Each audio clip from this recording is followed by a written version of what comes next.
Sampai akhirnya pada saat gue ketangkep, waktu itu akhirnya proses hukumnya membuat gue harus ditaruh ke pusat rehabilitasi. Gue ditaruh ke rehab. Di rehab itu akhirnya ini adalah satu-satunya momen dimana gue tidak bisa menghindar untuk ketemu sama orang tua gue. Orang dijagain sama petugas kan, gue nggak bisa kabur kan. Kalau dulu sebelum ketangkep kan, kalau orang tua gue ada inisiatif ingin bertemu kan, gue bisa tolak gitu. Kayak gue nggak ada waktu buat lo gitu. Gue begitu orangnya.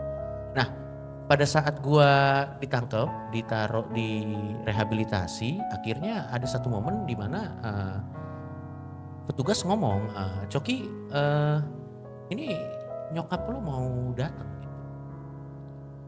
Ini gue nggak bohong ya. Kata pertama yang gue bilang udah bisa nggak? Gue bilang kayak gitu.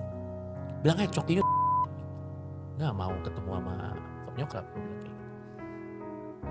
Dia berpikir itu jokes, lah nggak bisa lah Cok, ini lo harus ketemu, dia datang nih orang tua pas udah bilang lah apa kayak gue malas ketemu gitu.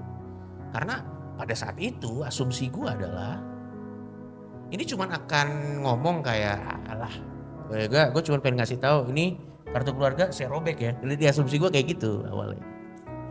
Ya udah, gue menolak.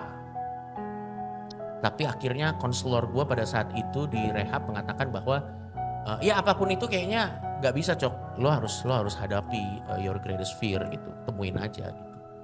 Oh ya udah, gue bilang oh ya udahlah ketemuin aja lah, karena gue juga nggak bisa menghindar kan. Akhirnya dia datang, nyokap gue datang apa segala macam. Gue udah datang dengan sikap tubuh tertentu, gue udah datang dengan mentalitas tertentu. Sampai akhirnya pada saat datang, gue inget banget kata-kata pertama yang nyokap gue katakan sama gue saat itu adalah Mama gak peduli apapun kata orang, tapi hari dimana kamu lahir itu adalah hadiah terbaik buat mama. Nyokap gue ngomong kayak gitu. Nah di momen itu, untuk pertama kalinya setelah berpuluh-puluh tahun, kayaknya gue agak sedikit melo.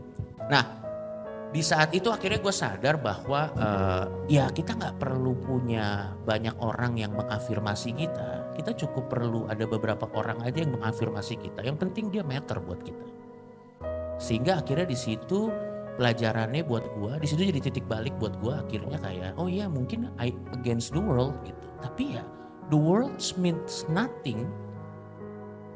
Yang means buat lo tuh adalah orang yang memang matters buat lo gitu.